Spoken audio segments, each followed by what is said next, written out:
الحمد لله الذي جعل الحمد مفتاح لذكره وخلق الأشياء ناطقة بحمده وشكره.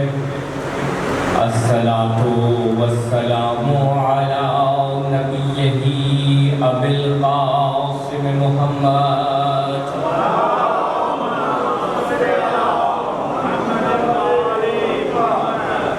وعلى آله الطاهرين أولي المكارم والجود. الحمد لله الذي هدانا لهذا وما كنا لنهتدي لولا أن هدانا الله. أما بعد فقد قال الله تبارك وتعالى في كتابه المحكم وخطابه المتقن وقوله أحسن. بسم الله الرحمن الرحيم. فبأي آلاء ربكما تكذبان.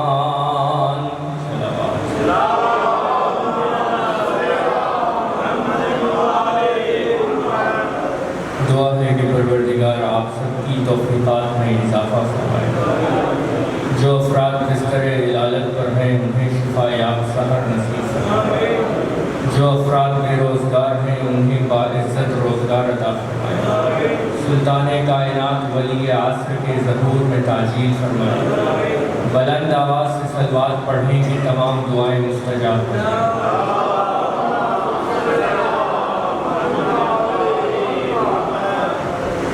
عزیزان گرامی قدر، سورہ رحمان کی آیہ مجیدہ سے گفتگو ہے، اور سورہ رحمان کی میں جو مفاہیم ہیں، سورہ رحمان میں جو مطالب ہیں، ان کی حد معین نہیں کی جا سکتی. جیسے اس میں رحمان کی حد معین نہیں کی جا سکتی، ویسے کوئی سورہ رحمان کی حد معین نہیں کر سکتا. کیونکہ یہ اس کا کلام ہے جو حی ہے، جو زندہ ہے، جو صرف حی نہیں بلکہ محیی بھی ہے، جو فقط زندہ نہیں بلکہ جو زندگی کو قبول کرنے کی صلاحیت رکھتا ہے، اسے زندگی عطا کرنے والا بھی ہے. عزیزان گرامی، جب آپ قرآن عظیم میں، قرآن حکیم میں تعقل سے کام لیں گے، جب آپ قرآن عظیم میں تدبر سے کام لیں گے، تب آپ کو یہ بات معلوم ہوگی کہ قرآن نازل کیوں ہوا ہے. جب آپ تعقل سے کام لیں گے، تفکر سے کام لیں گے، تب آپ کو معلوم ہوگا کہ قرآن نازل کیوں ہوا ہے.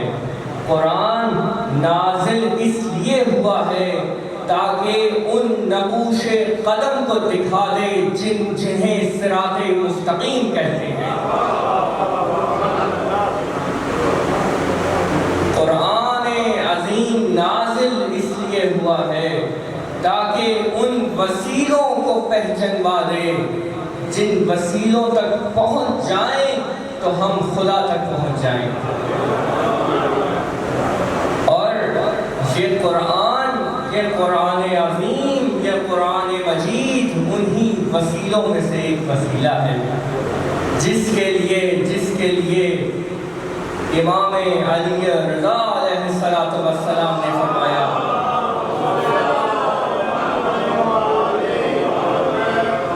وہ فرماتے ہیں کہ یہ قرآن حبل اللہ المتین، یہ اللہ کی مضبوط رسی ہے، والعروۃ الوثقی، یہ محکم راستہ ہے، وَطَرِيقَتُهُ الْمُثْلَىٰ، یہ بے مثال راستہ ہے، المعدی الی الجنہ، جو جنت تک لے جائے گا۔ عزیزان گرامی، قرآن عظیم میں تفکر سے کام لینا ہے۔ جب آپ قرآن پڑھیں، اگر ایک روزانہ ایک صفحہ پڑھ رہے ہیں تو فقط اگر آپ ایک آیت میں اگر تفکر سے کام لے لیں تو بعض اوقات یوں ہوتا ہے کہ جب آپ کسی آیت میں تفکر کرتے ہیں، جب کسی آیت میں تدبر کرتے ہیں تو خدا اس آیت کے ایسے معنی آپ کی روح پر منکشف کر دیتا ہے کہ غش طاری ہو جائے۔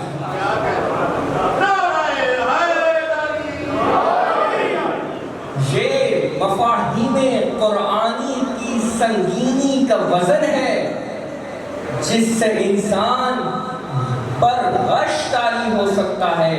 یہ غش وہ غشی نہیں کہ جسے بے ہوشی کہتے ہیں، یہ وہ غشی ہے جس میں جسم تو لاغر ہو جاتا ہے مگر روح قوی ہو جاتا ہے۔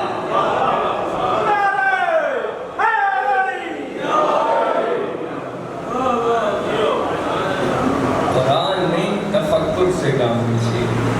جب آپ قرآن کی سورہ رحمان کی اس آیہ حکیمہ تک پہنچیں گے جو پچھلے 4 دن سے زیر گفتگو ہے، تب آپ نعمات کے مقاصد تک پہنچیں گے، یعنی پھر آپ کو معلوم ہوگا کہ نعمت کا مقصد کیا ہے۔ اور نعمت کا مقصد میں عرض کر چکا کہ نعمات اس کائنات میں جتنی نعمات ہیں، تمام نعمات ظاہریہ و باطنیہ و سرمدیہ، جتنی نعمات ہیں ان کی اصل و مقصد و مقصود فقط ولایت ہے، فقط ولایت ہے۔ اور عزیزان گرامی، میں نے کل عرض کیا تھا کہ ہر وہ نعمت جس کا ایک رخ متغیر ہوتا ہے اور ایک رخ ثابت ہوتا ہے، اس نعمت کا اظہار ظرف دہر میں ہوتا ہے۔ جیسے اللہ نے نظام ہدایت کو جاری کیا تو نظام ہدایت کا ایک رخ متغیر رکھا، ایک رخ ثابت رکھا۔ جب ہدایت کو انبیاء کے ساتھ متصل کیا، جب ہدایت کو، نعمت ہدایت کو انبیاء کے ساتھ متصل کیا تو نعمت ہدایت میں تغیر آتا رہا، لیکن جب نعمت ہدایت کو ان وجودات کے ساتھ متصل کیا جو ظرف سرمد میں ہیں، تب نعمت ہدایت میں ثبات آتا رہا۔ اور عزیزان گرامی، نعمت ہدایت کو جب انبیاء سے متصل کیا اور نظام ہدایت کو انبیاء سے جاری کیا، تب جناب آدم سے لے کر جناب عیسیٰ تک علم ہدایت بن کر جاری ہوتا رہا، نظام ہدایت جاری ہوتا رہا۔ جناب آدم کے دور میں تمام علوم فقط عقلیہ و فطریہ تھے، پھر جناب نوح کے دور میں نظام ہدایت میں قانون شریعت داخل ہو گیا، جناب ابراہیم کے دور میں مشاہدات کا دخول ہو گیا، جناب موسیٰ کے دور میں نطق کا دخول ہو گیا، جناب آدم سے لے کر جناب عیسیٰ تک ہدایت سے جاری ہونے والا علم لوگوں تک تو پہنچتا رہا، مگر کسی نبی میں جرأت نہ ہو سکی کہ خود کو علم کا شہر کہہ سکے۔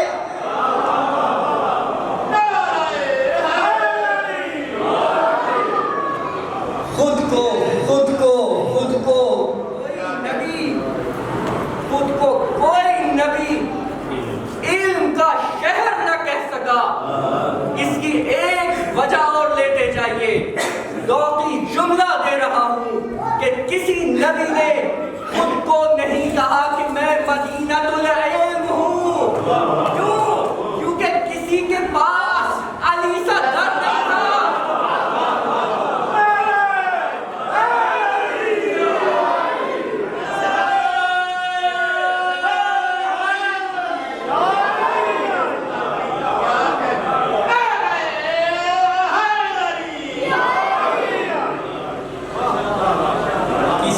پاس کوئی نبی نہیں کہہ سکا کہ میں مدینۃ العلم ہوں، کیونکہ کسی کے پاس علی سا در نہیں تھا۔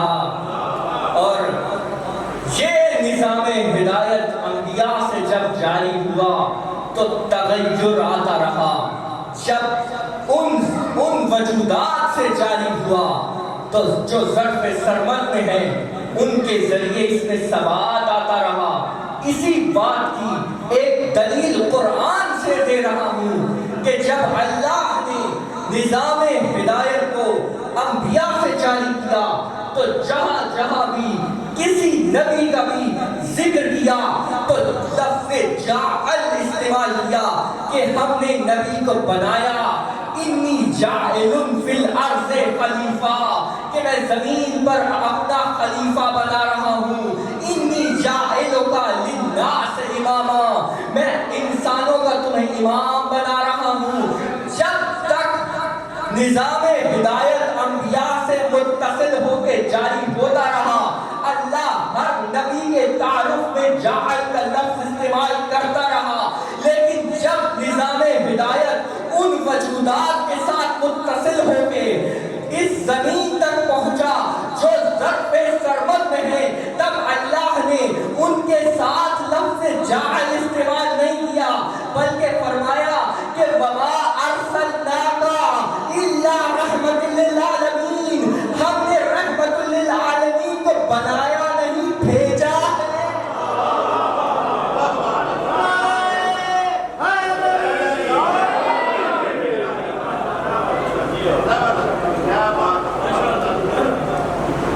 نظام ہدایت وہ نعمت ہے، نظام ہدایت وہ نعمت ہے جس کا اظہار، توجہات میری طرف رکھیے گا، نظام ہدایت، نعمت ہدایت وہ نعمت ہے جس کا اظہار ظرف طہر میں ہو رہا ہے، ظرف طہر میں ہو رہا ہے۔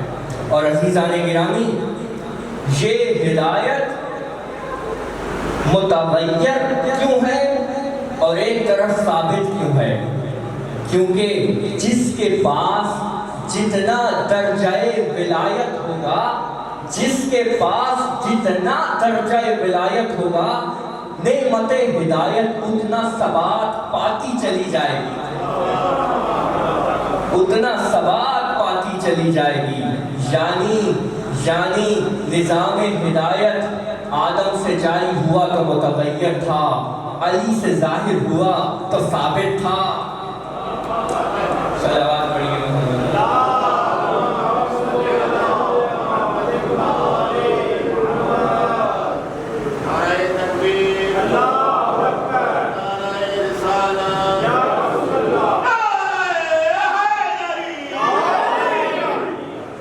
اس ولایت کو سمجھیے، اس ولایت کو سمجھیے، ولایت عام حقیقت نہیں ہے۔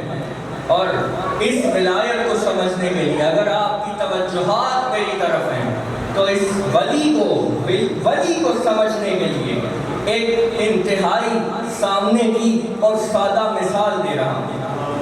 میں مثال دیتا رہوں گا، آپ اس مثال کی خود ہی تطبیق کرتے رہیے گا۔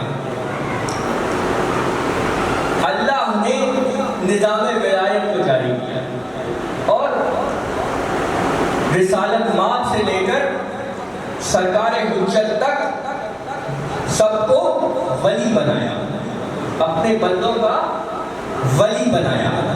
اب یہ ولایت ان کے علاوہ کس کے پاس ہے؟ یہ ولایت ان کے علاوہ کس کے پاس ہے؟ یہ ولایت ہر اس شخص کے پاس ہے جس کی اولاد موجود ہے۔ یعنی ہر انسان جس کے پاس اولاد ہے وہ اپنی اولاد کا ولی ہے۔ یعنی جس کے پاس اولاد ہے اس کو، اس کے والد کو ولی کس نے بنایا؟ اس کو ولی کس نے نامزد کیا؟ جس کے پاس اولاد ہوگی اس کے باپ کو نہ کوئی ولی نامزد کر سکتا ہے، نہ اس سے ولایت کو سلب کر سکتا ہے۔ جس کے پاس جو ولی ہے، اب اس ولی کو مثال کے طور پہ اس ولی کو کہیں ملک سے باہر جانا پڑ گیا. جب وہ ملک سے باہر جانے لگا تو اس کے لیے ضروری ہے کہ وہ اپنی جگہ کسی کو ولی بنا کر جائے. اس کے لیے ضروری ہے کہ وہ اپنی جگہ کسی کو ولی بنا کر جائے. اب جب وہ کسی کو ولی بنانے لگے گا تو کسے ولی بنائے گا؟ جو اس کا قریبی ہوگا یا جو اس کا دوست ہوگا؟ بلکہ باپ ولی اس کو بنائے گا جس میں ولایت کی اہلیت ہوگی، جس میں ولایت کی اہلیت ہوگی. اب باپ نے ایک شخص کو ولی بنا دیا اور ولی بنا کر جب جانے لگے تو کہا، اپنے بچوں سے کہا کہ فلاں شخص یہ انسان تمہارا ولی ہے، اور اسے کہا کہ تم میرے بچوں کے ولی ہو. یعنی ولی نامزد کر دیا، ولی کو بتا دیا کہ یہ بچے تمہاری ولایت کے ذریعے اثر ہیں، یعنی تم ولی ہو. اور وہ باپ رخصت ہو گیا. کیا یہ شے معقول ہے؟ یہ شے تب تک معقول نہیں ہوگی جب وہ ولی کہے گا کہ آپ جا تو رہے ہیں لیکن کل کو ان کے کھانے کا انتظام کرنا ہوگا، ان کی فیس دینی ہوگی، ان کے لیے تربیت کا اہتمام کرنا ہوگا. لہٰذا یا تو ایسا کیجئے کہ اپنے بینک اکاؤنٹ میں میرا نام لکھوا دیجئے، یا مجھے اتنا دیتے جائیے کہ جو ان کے لیے کافی ہو جائے، جو ان کے لیے کافی ہو جائے. لہٰذا اب اگر وہ باپ اس شخص کو اپنے بچوں کا ولی بنا رہا ہے تو ضروری ہے کہ وہ اپنے خزانوں پر اسے حق تصرف عطا کرے. ضروری ہے کہ وہ اسے اپنے خزانے پر حق تصرف عطا کرے. اللہ نے اپنے بندوں پر محمد کو ولی بنایا، علی کو ولی بنایا، تو ضروری تھا کہ وہ اپنے خزانوں پر انہیں حق تصرف عطا کرے.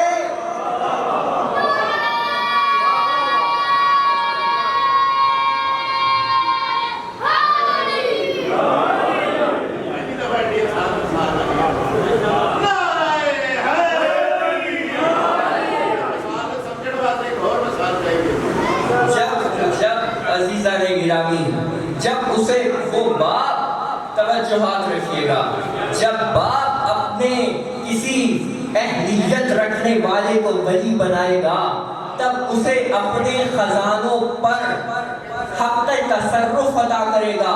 اور خاص توجہ رکھیے گا، اب وہ باپ ملک سے چلا گیا، دوسرے ملک پہنچ گیا کہ پیچھے سے فون آیا کہ ہمیں کھانا چاہیے، ہمیں فیس چاہیے، ہمیں تربیت کا سامان چاہیے. تو باپ کیا کہے گا؟ ارے میں تمہارے اوپر ایک ولی بنا گیا ہوں، ان سے طلب کرو، ان سے طلب کرو. اللہ نے محمد و علی کو ولی بنایا اور آیت ولایت بتا رہی ہے کہ اللہ نے محمد و علی کو اگر ولی بنایا ہے تو یا علی مدد کہنا جائز و ناجائز کی بحث سے نکل کر ضروری کی بحث میں آنا ہے.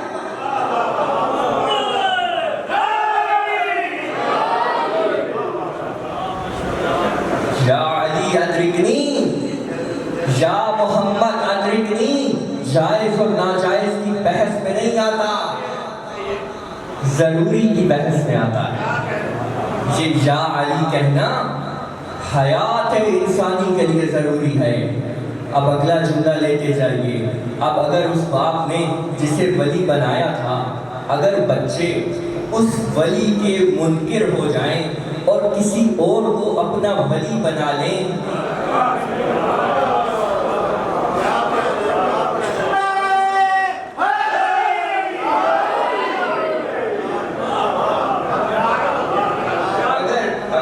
اگر بچے اس باپ کے بنائے ہوئے ولی کو چھوڑ کر اپنا ولی خود بنا لیں تو باپ کو وہی کہنا چاہیے جو اللہ نے جناب نوح کے بیٹے کو کہا تھا.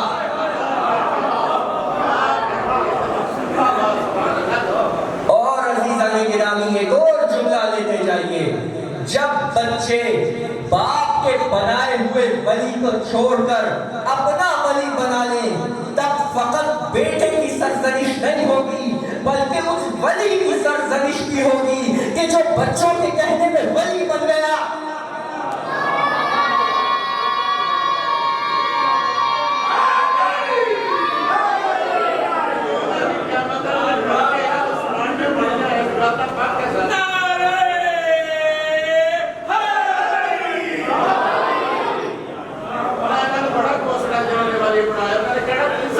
ولی کے بھی منکر ہونا پڑے گا جو بچوں کے کہنے پہ ولی بن گیا.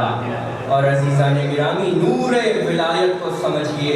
یہ ولایت وہ ہے جو جب انسان نور ولایت سے متصل ہو جاتا ہے تو ثبات پاتا چلا جاتا ہے. اور جب کوئی صفت یاد رکھیے گا ولایت سے متصل ہو جاتی ہے وہ ثابت ہوتی چلی جاتی ہے. اور وہ رسالت مآب کی صفت عبودیت تھی. وہ رسالت مآب کی صفت عبودیت تھی کہ نہ رسالت کے حوالے سے بلایا نہ نبوت کے حوالے سے بلایا بلکہ فرمایا کہ سبحان الذی اسریٰ بعبدہ.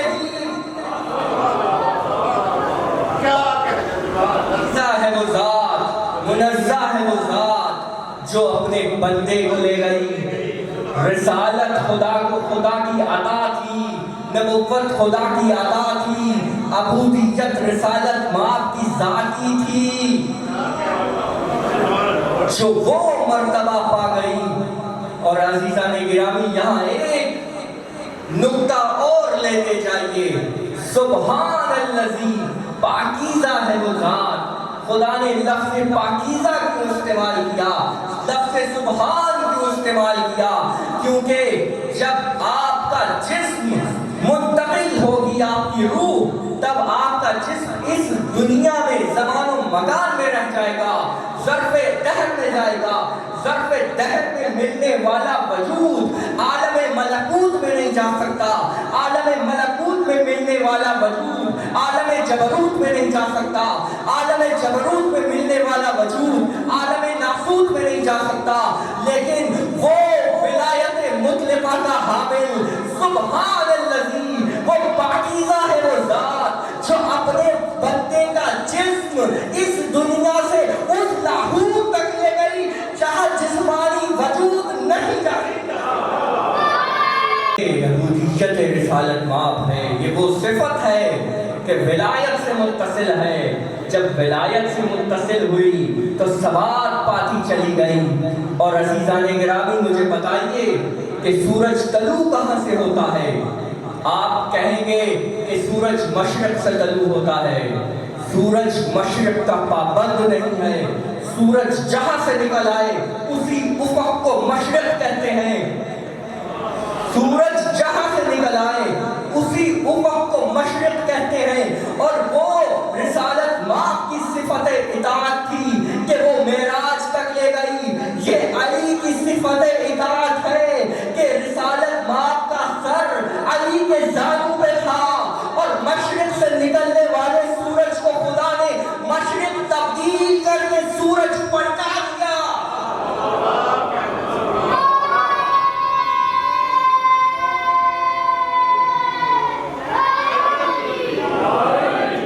یہ ولایت ہے. ولایت سمجھیے, ولایت عام حقیقت نہیں ہے. ولایت وہ نور ہے جس کی روشنی میں آپ آگے بڑھتے چلے جائیں گے.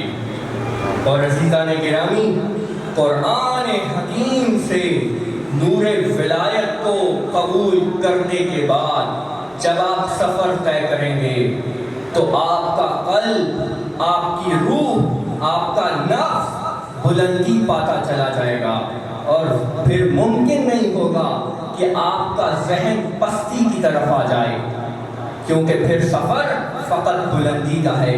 اور عزیزان گرامی انتہائی جید فقیہ، انتہائی جید عالم دین، توجہات کا طالب ہوں، انتہائی جید عالم دین، آیت اللہ العظمیٰ وحید خراسانی درس خارج دے رہے تھے اور قرآن کی عظمت بیان کر رہے تھے۔ وہ فرماتے ہیں کہ قرآن کی آیتیں وہ معجزے رکھتی ہیں کہ جن کی روشنی میں آپ مشاہدات کر سکتے ہیں، آپ اس ظرف اصل سے ماورا حقیقتوں کو دیکھ سکتے ہیں۔ اور اس کے بعد ایک جملہ کہا، وہ فرماتے ہیں کہ اس قرآن حکیم کی آیتوں سے کچھ لوگوں نے کربلا کا مشاہدہ کیا، اور وہ فرماتے ہیں کہ قرآن کی آیتیں کربلا کا مشاہدہ کروا سکتی ہیں۔ پھر فرماتے ہیں کہ ہر چیز کے مشاہدے کی سنگینی کو انسان برداشت کر سکتا ہے، مگر اس مشاہدے کی سنگینی برداشت نہیں ہو سکتی جب عرش امامت فرش کربلا پر آیا۔ اور عزیزان گرامی، آپ کی آنکھیں اشکبار ہو جاتی ہیں جب آپ ذکر کربلا سنتے ہیں، جب آپ سنتے ہیں کہ اکبر کے برچھی لگی تھی۔ آپ نے سنا ہے، آپ نے دیکھا نہیں ہے۔ آپ نے سنا ہے کہ جناب عباس قوی بدن رکھتے تھے، لیکن سب سے چھوٹی قبر جناب عباس کی ہے۔ آپ نے سنا ہے، آپ نے دیکھا نہیں ہے۔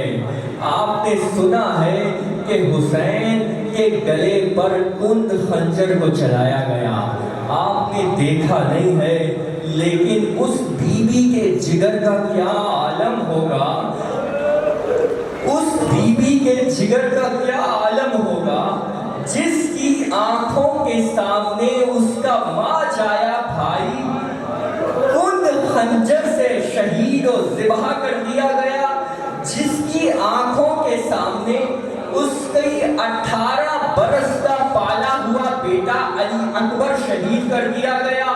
عزیزان گرامی، یہ جناب زینب کا جگر تھا کہ جنہوں نے تمام مصائب کو دیکھا، لیکن ایک منزل وہ آئی کہ جناب زینب فرماتی ہیں یہاں پر ٹھہر جاؤ، میں اس سے آگے بڑھ نہیں سکتی۔ وہ مقام شام کا دربار تھا، جب بی بی کو دربار میں داخل ہونا تھا، بی بی فرماتی ہے میں بے مقنا و چادر دربار میں داخل نہیں ہو سکتی۔ عزیزان گرامی، ایک روایت سن لیجئے، ایک روایت سن لیجئے۔ جناب سہل ابن سعد فرماتے ہیں کہ میں دمشق میں داخل ہوا، کیا دیکھتا ہوں کہ تمام دمشق میں عید کا ماحول ہے۔ آگے بڑھے، ایک گھر میں داخل ہوئے، کیا دیکھتے ہیں کہ وہاں پر رونے کا سامان ہے، مجلس برپا ہے، ماتم ہو رہا ہے۔ جناب سہل نے پوچھا کہ مجھے بتائیے کہ باہر عید کے ماحول میں آپ ماتم کیوں کر رہے ہیں؟ وہ فرماتے ہیں ہم اہل بیت کے چاہنے والے ہیں اور قافلہ اہل بیت شام کے دروازے سے داخل ہونے جا رہا ہے۔ جناب سہل پوچھتے ہیں مجھے بتاؤ کہ کس دروازے سے داخل ہوگا؟ معلوم ہوا کہ باب ساعت سے داخل ہوگا۔ جناب سہل ابن سعد اس دروازے پر آئے، کیا دیکھتے ہیں کہ کچھ سر ہیں جو نوک نیزہ پر ہیں، ایک انتہائی چاند کی طرح چمکتا ہوا چہرہ دیکھا تو نیزہ بردار سے پوچھا کہ یہ بتاؤ کس کا سر ہے؟ وہ کہتا ہے یہ عباس ابن علی کا سر ہے۔ پھر پوچھا، جب انہیں ایک ایسا سر نظر آیا جو جناب رسالت مآب سے مشابہ تھا، پوچھا بتاؤ یہ کس کا سر ہے؟ وہ نیزہ بردار کہتا ہے کہ یہ سر علی اکبر ہے۔ پھر اچانک ایک سر پہ نظر پڑی جو جناب امیر المومنین کی طرح چمک رہا تھا. پوچھا یہ کس کا سر ہے؟ وہ کہتا ہے یہ حسین ابن علی کا سر ہے. جیسے ہی حسین کے سر پہ نظر پڑی قریب ہی ناقے پہ بے کجاوا ناقے پہ ایک 4 سالہ بچی بیٹھی نظر آئی جو سر حسین کو دیکھ کر بلک بلک کے رو رہی